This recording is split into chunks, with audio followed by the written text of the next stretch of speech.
Gilberto, he estado manejando, daba hoy la nota, primero los gobernadores se reunieron con el Senado diciendo la ley de seguridad interior nos urge. El cardenal Aguiar Retes dice, urge esa ley, pero hay voces que dicen, no, porque nos vamos a militarizar. ¿Tú cómo lo ves? Tú que eres un politólogo, un analista muy serio, ¿cómo lo ves? Buenos días, Sergio. Muy buenos días al respetable auditorio. Mira, la seguridad tiene varias maneras de observarse. Por un lado está la seguridad pública, en otro nivel está la seguridad interior y en un nivel superior está la seguridad nacional.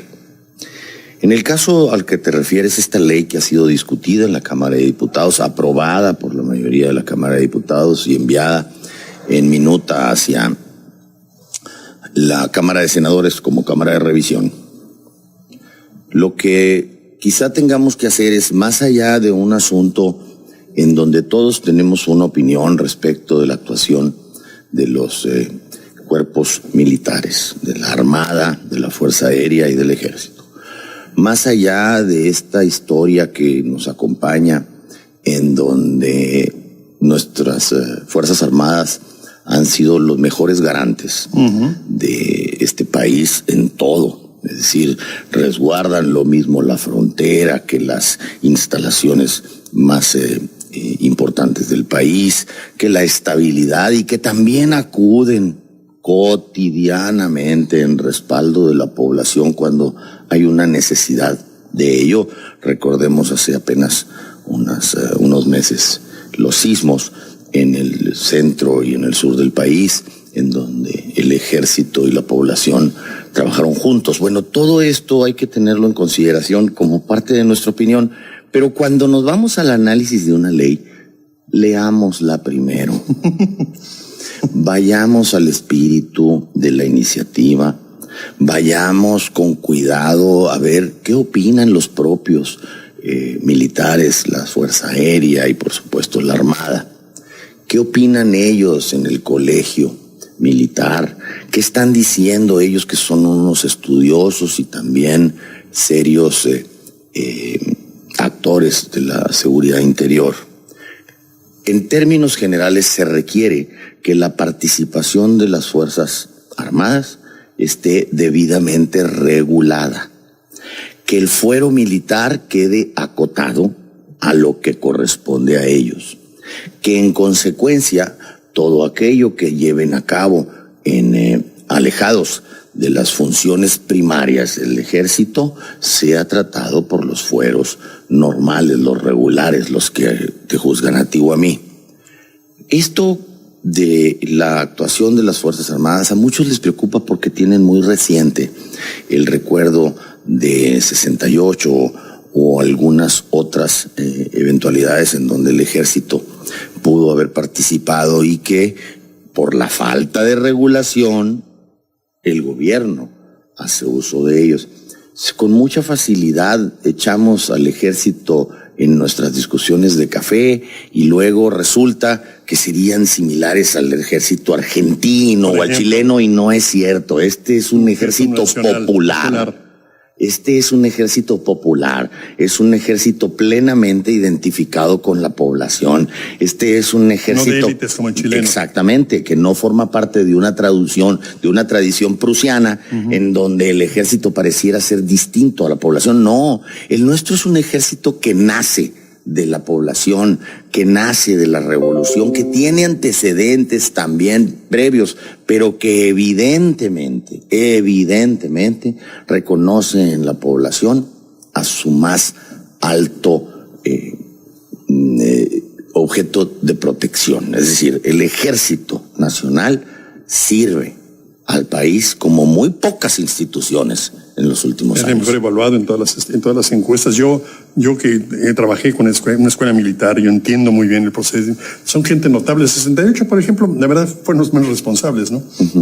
Son gente muy seria. Lo menos responsable de lo que ocurrió fueron ellos. Fue el Batallón Olimpia, que es otra historia. Pero también recordemos que en esa época existía, descontextualizamos rápidamente las cosas. Mira, en aquella época, sin dar ni ceder ningún espacio a la especulación, nada más recordemos que en aquella época había un mundo bipolar, que la Ciudad de México era un centro de espionaje y de inteligencia y de trabajo internacional de aquellas épocas en donde la Unión Soviética y los Estados Unidos estaban disputando. Kennedy, así nomás. Ahí hay muchas cosas que podemos ver, y cómo en aquel entonces pues también la juventud tenía un interés en participar y abrirse espacios. Se juntaron muchas yo cosas. Pienso, pues. Gilberto Gutiérrez, yo pienso seriamente, la autoridad civil tenía la función de regular la seguridad interior y no ha podido. No ha podido. Lo tiene que hacer. Pero no ha podido. Pero va avanzando. Va avanzando, pero se requiere, es decir, yo decía, las voces que ahora claman en contra de la ley de seguridad interior, luego van a decir, oye, ¿y por qué no hacemos algo para evitar la violencia? Es decir, hay una paradoja. Hay que discutir los grandes temas nacionales y entrarles. Mira, sucede mucho como este asunto de la economía, por ejemplo, Sergio. Hace unos años gritaban unos por un lado que se salga el gobierno de la economía y del manejo de la economía, y a los años decían, oye, que se regrese el gobierno.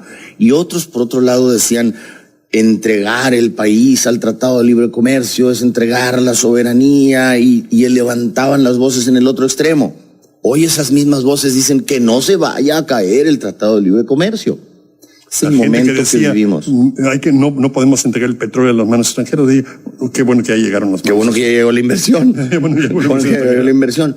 El mundo se abrió. Sí, pero esas paradojas, estas voces disidentes, de pronto hacen demasiado ruido y la gente cree que va en serio, ¿no? Creo que la gente es mucho más inteligente que nosotros, mi querido Sergio. Espero. Se ha trabado mucho lo del Senado. A mí me parece, te digo, ayer fue presencia de gobernadores, y todos dijeron lo mismo, es decir, por favor ya, ¿no? Auxilien, permítanle. Nuestra policía no da para más, es decir, son policías en formación, no sé, pero bueno. Te recuerdo los 3 niveles, nada más recordemos que una cosa es la seguridad pública, otra cosa es la seguridad interior y otra cosa distinta. Exactamente, y otra cosa distinta es la seguridad nacional. Asaltados en el año en la Ciudad de México, 75, 6,000 transportes asaltados en lo que va el año. A ver, Sergio, ¿recuerdas en los 80s cómo estaba la Ciudad de México? Yo claro que me acuerdo. Bueno, entonces era un lugar en donde en los hoteles llegabas y te decían después de las 10 de la noche, no salga. Se recuperó la armonía, se recuperó la seguridad. En otros estados está sucediendo lo mismo, en algunas ciudades está sucediendo lo mismo, vamos avanzando. Es cierto que el vaso está medio lleno, pero insisto, no lo veamos solo medio vacío, seamos objetivos. Ahora viene un proceso electoral importante, ya hay 3 candidatos virtualmente señalados, un cuarto posible, el Bronco. Ajá. Pero yo veo que todo el mundo dice quiero ser presidente, pero no encuentro todavía las grandes propuestas. Creo que está el gran tema, ¿qué van a proponer en las campañas presidenciales? ¿Quién tiene la clave para cambiar un poco lo que nos ocurre como país? Yo creo que los partidos políticos y sus candidatos tendrán que concentrar a partir del inicio formal del trabajo electoral la propuesta que tengan que hacerle a los mexicanos. También creo que tenemos que medir estas propuestas en razón del efecto que tendrán en los siguientes 10, 20 años. Los países no se construyen de un día a otro, las economías tampoco. La eventualidad de la estabilidad depende siempre del buen trabajo y desempeño de los grandes actores económicos. En países como el nuestro, el gran actor económico es el gobierno, lamentablemente. Ojalá y vaya avanzando más la economía y se vaya haciendo más grande que el ejercicio del gasto público. Sin embargo, lo que tenemos enfrente es quizá la disyuntiva sea una economía centralmente planificada, como en los 60s y los 70s, que en algunos países dio resultados, no en la mayoría del mundo no, y otra economía que se plantee desde el mundo libre, desde la economía y el mercado trabajando y el Estado siendo solidario y subsidiando. Me sonó que estás pensando en el gobierno chino, que es exactamente el modelo, ¿eh? Habría que ver qué ves cada quien lo que... Pero China ha tenido un éxito extraordinario y es exactamente en ese modelo que estás manejando, ¿eh? Los chinos están avanzando mucho, tienen que trabajar también mucho. Si bien es cierto que han logrado una economía en 300 y pico de millones de personas con capacidad de compra importante, no menos cierto es que hay algunos cientos y quizá miles más. Miles más que no. Todavía no. Pero entonces, la economía funciona. Sí, y crece. Lo que tenemos acá en México es la oportunidad de ver qué está planteando cada partido y cada candidato en su momento, para que veamos los mexicanos con seriedad cuál es la opción que queremos Aunque sobre yo lo que queremos siento votar. que hemos hablado mucho, como un amigo, Manuel Javier Beltrones, hablaba de que se ha agotado el modelo presidencialista, que habría que buscar otros modelos. Quizá un semiparlamentarismo sería una solución. O acercarnos a decisiones más compartidas que decisiones Sí, porque el unipersonales. presidente tiene demasiado poder todavía. En los sistemas presidencialistas esto es lo que sucede, se concentra la facultad en el presidente de decidir sobre el gobierno. En los sistemas que van tendiendo a repartir más la carga y la distribución de facultades, pues también es cierto que se abren más las oportunidades para que las decisiones tengan distintos matices. Esto es lo que logran gobiernos parlamentarios como la mayoría de Europa, en donde las decisiones se toman abiertamente por distintas fuerzas, se logra sumar fuerzas. Hacia donde no podemos seguir es hacia donde los partidos parecieran tener secuestrada a la política. Sí, hay que cambiar ese modelo. Hay que cambiar el modelo para que los órganos y las capacidades de los gobiernos tengan mucha más eficacia. En todo, en Hegel se maneja la dialéctica hegelena, tesis, Sí. antítesis, síntesis. Sí. La tesis era presidencialismo feroz, unitario, monopólico. La antítesis fue la partidocracia. Tenemos que llegar a la síntesis. Yo creo que, Sergio, recordemos cómo se baja la génesis de cada uno de nuestros momentos en la historia. Hay que verla con cuidado para poder entender por qué México necesitó un presidencialismo tan fuerte, por la simple y sencilla razón de que después de la revolución los gobiernos duraban poco, porque había levantamientos permanentes, lo que significa guerrilla permanente, guerra civil que no terminaba de cerrarse en los 30 todavía. ¿Qué tenemos en contrapartida de eso? Bueno, un sistema que fue adaptando las facultades y la estabilidad frente a un mundo que no lo lograba.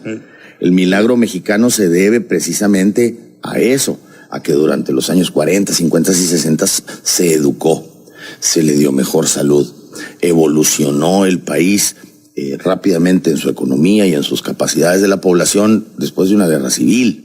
Se nos olvida muy fácilmente. Se nos olvida inclusive algo que yo he manejado mucho, porque lo viví. Tú eres muy joven todavía para eso, pero bueno, tuvimos la etapa en la que México fue la única democracia real frente al planeta de los simios en Sudamérica.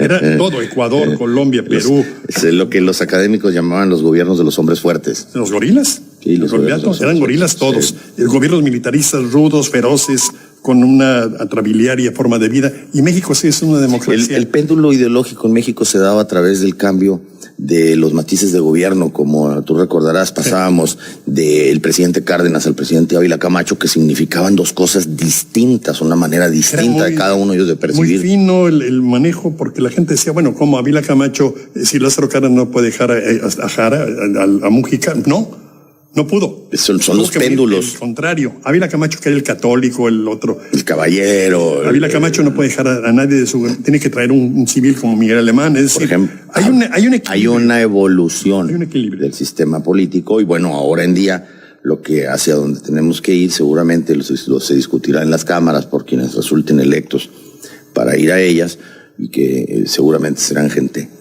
estudiosa y seria del sistema político los que podrán deliberar acerca de qué necesitamos en el futuro. Ojalá que nos vaya bien en el futuro. Seguro que sí. Además, hoy es un magnífico día para desearlo y para pedirlo. Sí. Así es. Comentaba yo de Hermilo Abreu Gómez, autor de Novatables, discos, entre ellos Canec. Le decía a mi papá, oye Hermilo, ¿tú eres ateo? Sí, claro que soy ateo, pero soy ateo guadalupano. Es un emblema nacional. Es uno de los puntos de unión de todos los mexicanos. Sin ninguna duda. De verdad. Sin ninguna duda. Gilberto Gutiérrez, como siempre, un honor. Gracias, Sergio. Gracias.